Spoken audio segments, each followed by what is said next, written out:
సింధు జలాల కోసం పాకిస్తాన్ కొత్త నాటకానికి తెరతీసింది. ఇన్నాళ్లు విస్మరించిన సింధు నాగరికతను ఒక్కసారిగా తలకెత్తుకుంది. అంతేకాదు, సంస్కృతం మాకు సంబంధించిన భాషే, సంస్కృత వ్యాకరణ కర్తపాణిని కూడా మావాడినంటూ ప్రపంచానికి కొత్త కథ చెబుతుంది. అసలు ఈ ప్రచారం వెనుక కారణం ఏంటి? పాక్ పన్నాగం దేనికోసం? సింధు జలాల ఒప్పందాన్ని భారత్ నిలిపివేసిన నేపథ్యంలో పాకిస్తాన్కు అకస్మాత్తుగా తన సింధు నదీ నాగరికత మూలాలు జ్ఞాపకం వస్తున్నాయి.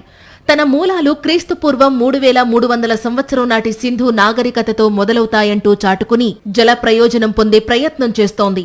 ఇప్పటి వరకు తన చరిత్రను ప్రధానంగా క్రీస్తు శకం 711లో మహమ్మద్ బిన్ ఖాసిం సింధుపై చేసిన దండయాత్ర నుంచి ప్రారంభమైనదిగా చెప్పుకొచ్చిన పాక్ ఇప్పుడు ఒక్కసారిగా 5000 సంవత్సరాల క్రితం నాటి సింధు నాగరికతను ముందుకు తెస్తోంది. సింధు నాగరికత తమ భూభాగంలోనే వికసించిందని, తమ చారిత్రక మూలాలు అక్కడే ఉన్నాయని ప్రపంచానికి చాటే ప్రయత్నం చేస్తోంది పాకిస్తాన్.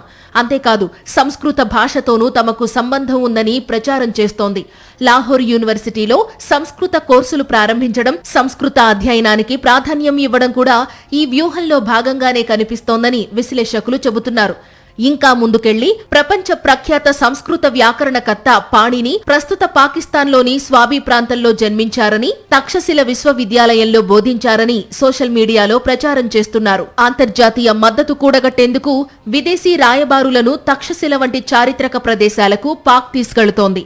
బ్రిటిష్ హైకమిషనర్ పాకిస్తాన్ సాంస్కృతిక వారసత్వ పరిరక్షణకు నిధులు ప్రకటించగా, ఆస్ట్రేలియా హైకమిషనర్ కూడా తక్షశిలను సందర్శించి అక్కడి వారసత్వాన్ని ప్రశంసించారు. పాకిస్తాన్ సాంస్కృతిక వారసత్వం అసాధారణమైనదని, దీన్ని పరిరక్షించాల్సిన అవసరం ఉందని బ్రిటిష్ హైకమిషనర్ జేన్ మారియోట్ ఈ నెల 24న ప్రకటించారు.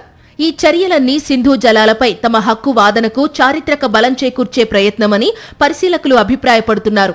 అయితే చారిత్రక వారసత్వం, అంతర్జాతీయ నదీ జలాలపై చట్టపరమైన హక్కులు రెండూ వేర్వేరు అంశాలని నిపుణులు స్పష్టం చేస్తున్నారు.